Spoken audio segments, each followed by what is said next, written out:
अस्सलाम वालेकुम दोस्तों। इस वक्त ख़बरें बहुत सारी हैं और मैं अमूमन ये नहीं कहता कि हमने आपको बताया था पहले ही, लेकिन अल्हम्दुलिल्लाह आप मेरी पुरानी वीडियोस उठा के देख लें। मैंने कहा था बहुत सारी पॉजिटिव न्यूज़ हैं और आप देखेंगे कि रमज़ान में ही आपको खुशखबरियाँ मिलनी शुरू हो जाएंगी। तो आपने देख लिया आज कि हाई कोर्ट में क्या हुआ और इंशाल्लाह आप देखेंगे कि वन बाय वन खान साहब के सारे केस जो हैं वो नलीफाई हो जाएंगे। इसलिए कि इन केसेस में है ही कुछ नहीं, ये सब झूठ के केस थे। कुल जाल हक्का व ज़हक़ल बातिल इन्नल बातिल कान ज़हूक़ा। नो डाउट फरमा दीजिए कि हक आ गया और बातिल मिट गया, और बातिल मिटने ही के लिए है। तो ये बातिल तो मिटने के लिए है, ये आज नहीं तो कल मिटना ही मिटना है। बस आपने अपनी हिम्मत नहीं छोड़नी और वो काम जारी रखना है जो आप कर रहे हैं। लेकिन अब आपका एक ही मतमाय नज़र होना चाहिए और वो ये है कि खान साहब की रिहाई। ये बात आप लिख के रख लें और पूरी दुनिया इसी की तरफ लगी हुई है, पाकिस्तानी भी और गैर पाकिस्तानी भी, जो थोड़ा सा भी हक पे जिनका ईमान है, वो चाहे मुसलमान है या नहीं है, वो खान साहब को पसंद करते हैं और वो जो है चाहते हैं कि खान साहब रहा हों, क्योंकि ये तो जुल्म की इंतहा है। अब अफसोस की बात यह है कि ये तो अच्छी खबर है, लेकिन थोड़ी सी जो है वो थोड़ी सी परेशान कुन खबर भी है। और वो परेशान कुन खबर इसलिए हमने आप बात करनी है कि हम उसका अपाया, उसका सलूशन ढूंढ सकें।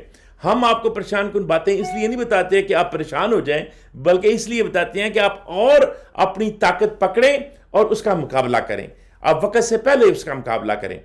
तो वो बात यह है कि अनफॉर्चुनेटली मुशर्रफ ने हमें इस अफ़गानिस्तान की दलदल में घुसेड़ा था और उसको हमें कितने साल लगे और कितने बिलियंस ऑफ डॉलर लगे और कितनी जानें लगी उसको निकालने में। अब खान साहब जो है उन्होंने इतनी मेहनत की इसको निकालने में, और ये जालिम लोग फिर पाकिस्तान को उसी दलदल में घुसेड़े हैं।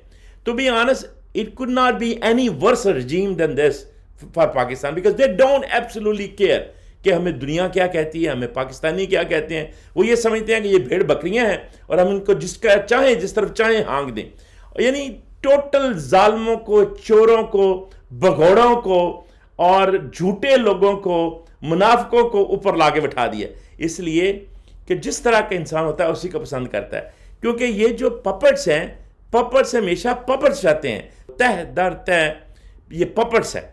ये पहले ऊपर से दुनिया के जो बड़ी ताकतें हैं उनको पपट चाहिए होते हैं।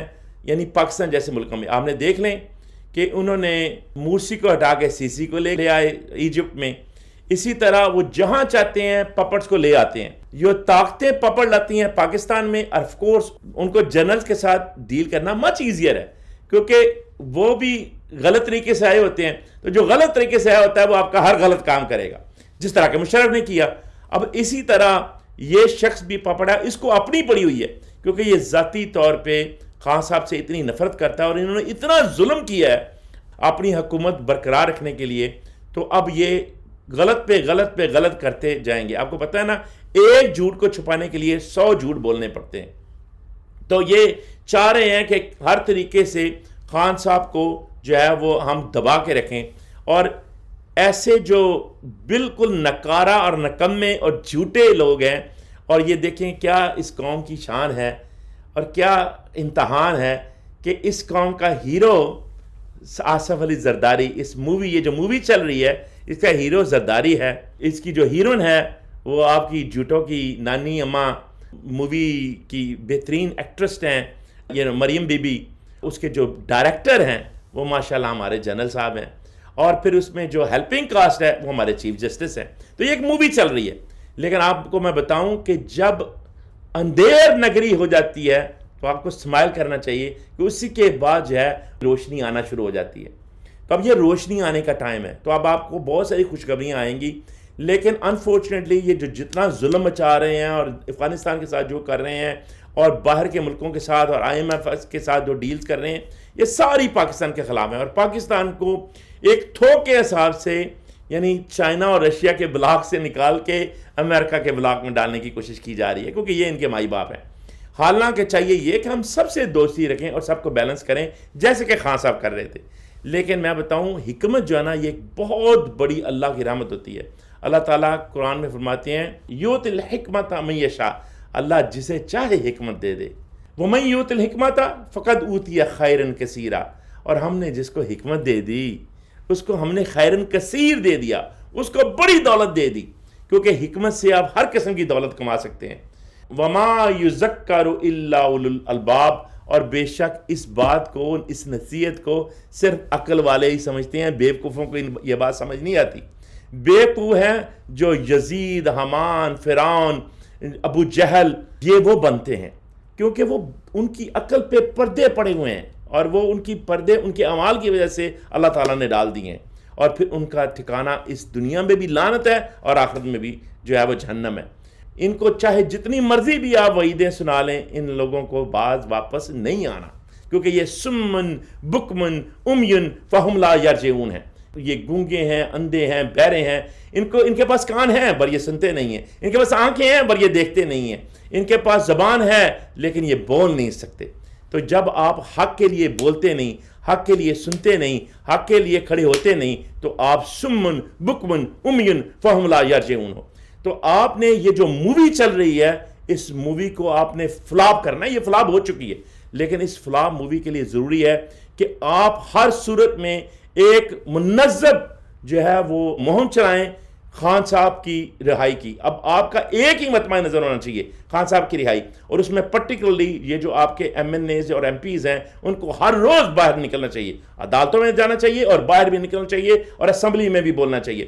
اسی طرح ہم آپ کے بھائی امریکہ میں وہ ڈونلڈ لو کو لے کے آ رہے ہیں سٹینڈ پہ، آپ دیکھیے گا کہ کل ڈونلڈ لو سٹینڈ پہ آئے گا اور یہ دودھ کا دودھ اور پانی کا پانی ہو جائے گا کہ ڈونلڈ لو سے یہ پوچھا جائے گا کہ تم نے کس کے کہنے پہ یہ جو ہے نا سائفر لکھا یا لکھوایا، اور یہ کس کے کہنے پہ تم نے یہ حکم چلایا، اور کس کے کہنے پہ تم نے یہ حکومت جو ہے وہ ٹاپل کروائی۔ تو اب یہ دیکھیے گا کہ ڈونلڈ لو کی کرسی خطرے میں ہے، اور اوپر سے ٹرمپ بھی آ رہا ہے۔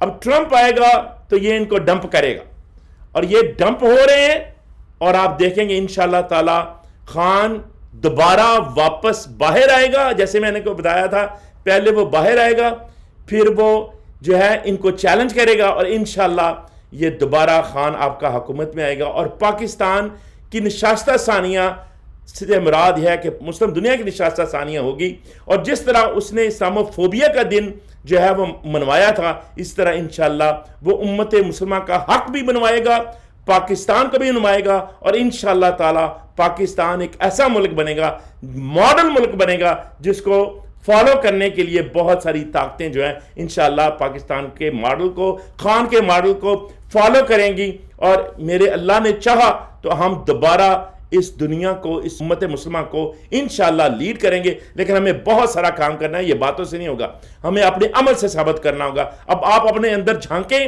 اور اللہ سے رمضان میں دعا بھی مانگیں، معافی بھی مانگیں، اور اللہ سے وعدہ کریں کہ انشاءاللہ تعالی آپ جو ہے وہ خان کے ساتھ، حق کے ساتھ کھڑے رہیں گے، اور سورہ بقرہ کی آخری 3 آیات ضرور تلاوت کیا کریں، جس میں اللہ تبارک و تعالیٰ جو ہے وہ یہ سبق دیتے ہیں کہ ہم کسی بھی قوم پہ یا کسی انسان پہ اس کی برداشت سے زیادہ جو ہے وہ نہیں ڈالتے بوجھ، لیکن جب وہ بوجھ ڈلتا ہے تو وہ اس لیے کہ وہ سیکھ سکیں، وہ اپنے اعمال سے سمجھ سکیں، اور پھر اللہ نے یہ بھی دعا بتائی کہ وَاعْفُ عَنَّا وَاغْفِرْ لَنَا وَارْحَمْنَا أَنْتَ مَوْلَانَا فَانْصُرْنَا عَلَى الْقَوْمِ الْكَافِرِينَ۔ نو ڈاؤٹ یا اللہ تو معاف کرنے والا ہے، تو عفو و درگزر ہے، تو رحمان ہے، تو کریم ہے، اور یا اللہ ہمیں ظالموں پہ، کافروں پہ، کافر کا مطلب وہ نہیں جو صرف کفار مکہ تھے، بلکہ ہر وہ شخص جو حق کا انکار کرتا ہے وہ کافر ہے اور وہ ظالم ہے، اور یا اللہ ظالموں پہ ہمیں نصرت دے، اور اللہ ضرور آپ کو نصرت دے گا۔ بس آپ نے کھڑے رہنا ہے اور اللہ آپ کا حامی ناصر ہوگا۔